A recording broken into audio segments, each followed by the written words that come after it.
జై స్వరాజ్ టీవీ వాళ్ళకి మా యొక్క బీసీల అభినందనలు తెలుపుకుంటున్నాము. సబ్బండ జాతికి ఎవరికి కష్టం వచ్చినా కూడా జై స్వరాజ్ టీవీ వాళ్ళు ఆదుకొని మమ్మల్ని ముందుకు పంపేలాగా చూసుకుంటున్నారు.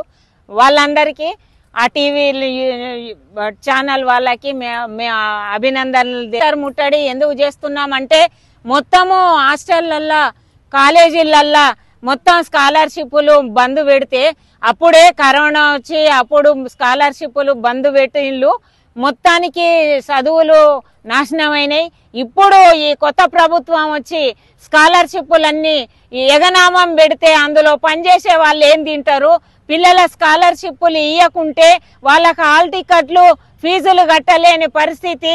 వాళ్ళు పేదరికంగా ఉండి హాస్టళ్లల్లో చదివేయడానికి ఎన్నో ఆశలు పెట్టుకొని ప్రభుత్వ హాస్టళ్లకు వస్తే ఇక్కడ స్కాలర్షిప్లు మొత్తానికి అన్ని బంద్ పెడితే వాళ్లకు హాల్ టికెట్లు ఇస్తలేరు. వాళ్ళ చదువులు బాగా వెనుకబడిపోతున్నాయి. ఈ ప్రభుత్వం మొండి వైఖరి మొత్తము వెనక్కి తీసుకొని విద్యార్థులను కాపాడాలని నేను పెద్ద ఎత్తున ఈ మా బీసీల తరపున వచ్చి మేము కలెక్టర్ గారికి మెమోరాండం ఇవ్వడం జరిగింది. అందరికీ మీకు చేతులెత్తి నమస్కరిస్తున్నాము. ఈ బీసీల ఐక్యత.